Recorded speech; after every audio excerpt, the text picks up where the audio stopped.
మనం చూసుకున్నట్లయితే మనం ప్రజెంట్ ఏపీలో ఏపీఎస్ఆర్టీసీ బస్సు డ్రైవర్ అదేవిధంగా కర్ణాటక ఆర్టీసీ బస్సు డ్రైవర్ భారీగా దాడి చేసుకోవడం అయితే జరిగింది.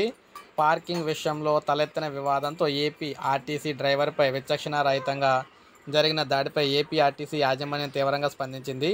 ఈ దారుణంపై కర్ణాటక అధికారులకు ఫిర్యాదు చేయగా అక్కడి ఉన్నతాధికారులు కర్ణాటక ఆర్టీసీ డ్రైవర్పై సస్పెన్షన్ వేటు విధించారు. ఏపీఎస్ఆర్టీసీ అసిస్టెంట్ ట్రాఫిక్ మేనేజర్ ఇచ్చిన ఫిర్యాదు మేరకు ఈ చర్యలు చేపట్టారు. ఈ ఘటనపై విచారణ జరపాలని బెంగళూరులోని ఏపీఎస్ఆర్టీసీ అధికారులను అయితే ఉన్నతాధికారులు అయితే ఆదేశించారు.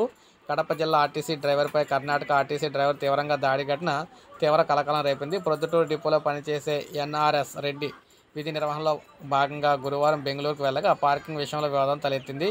ఈ క్రమంలో ఎన్ఆర్ఎస్ రెడ్డిపై కర్ణాటక ఆర్టీసీ డ్రైవర్ విచక్షణ రహితంగా దాడికి పాల్పడ్డాడు. ముఖంపై పిడిగుద్దులు కురిపిస్తూ కింద పడేసి కాళ్ళతో తన్నాడు. బాధతో అతడు ఆర్తనాదాలు చేసినా వదలకుండా చితకబాదాడు. ఈ ఘటనపై ఏపీఎస్ఆర్టీసీ కార్మిక సంఘాలు మండిపడ్డాయి.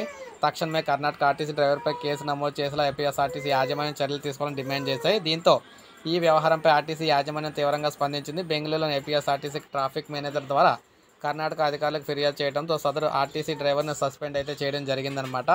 సో ఈ విధంగా ఏపీలోని ఏపీఎస్ఆర్టీసీ డ్రైవర్ని అయితే భారీగా చితగొట్టడం అయితే జరిగింది. ఇప్పుడే మనకు అప్డేట్ అయితే వచ్చింది. ఒక లైక్ చేయండి, సబ్స్క్రైబ్ చేసుకోండి, మన ఛానల్ సబ్స్క్రైబ్ చేసుకోండి.